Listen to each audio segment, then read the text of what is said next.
Peran mata kuliah umum pendidikan Pancasila dalam pembentukan kebajikan, nilai, moral, dan karakter.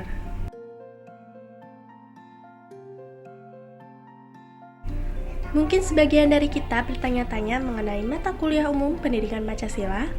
Kenapa harus ada pendidikan Pancasila di perguruan tinggi?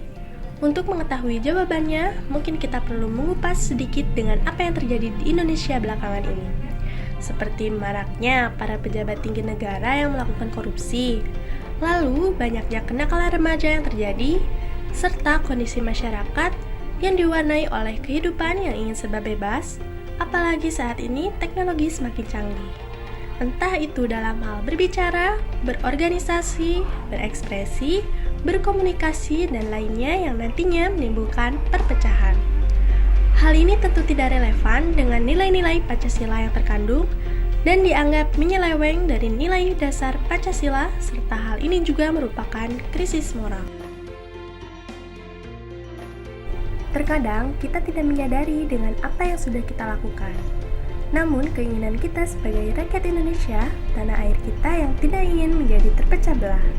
Maka dari itu, para penerus generasi bangsa seperti pelajar, terutama pada mahasiswa, ditekankan untuk mengetahui dan menjunjung tinggi serta menerapkannya dalam kehidupan sehari-hari dengan adanya pendidikan Pancasila ini. Pendidikan Pancasila yang sejak awal diperkenalkan dan dianggap sebagai identik dari gagasan penguasa dengan tujuan membuat warga negara memiliki rasa kepatuhan dan loyalitas. Pendidikan Pancasila yang kini menjadi mata kuliah umum di perguruan tinggi memiliki peran penting dalam menuntun mahasiswa perihal kebajikan, nilai-nilai, moral, dan pembentukan karakter. Pendidikan Pancasila dapat meningkatkan kompetensi mahasiswa. Kompetensi ini secara psikososial tercermin dalam pengetahuan dan keterampilan yang mereka peroleh.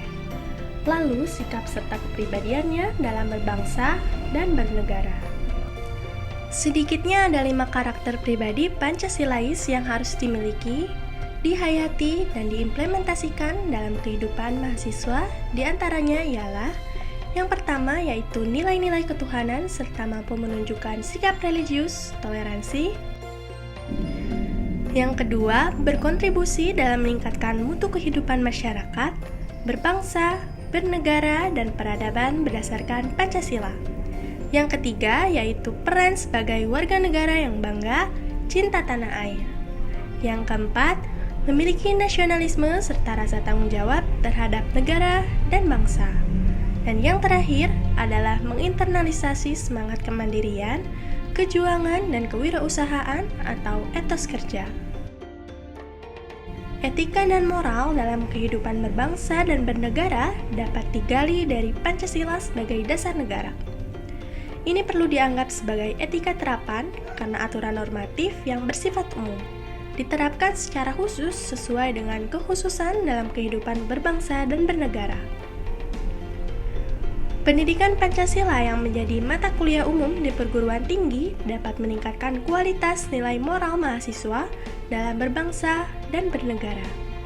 Dan juga diharapkan dapat meminimalisir kriminalitas yang terjadi, kemerosotan nilai moral dan etika, kenakalan remaja, kecurangan dalam berpolitik, toleransi umat beragama, serta diharapkan juga untuk dapat menjauhkan negara Indonesia mengalami krisis moral. Krisis moral apabila terjadi di suatu negara, maka akan menjadi inti dari semua masalah di sejumlah negara.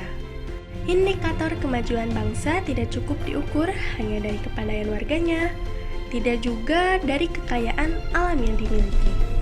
Namun, hal yang mendasar adalah sejauh mana bangsa tersebut memegang teguh moralitas. Karena moralitaslah yang akan menjadi kunci dalam mengatasi krisis moral suatu negara.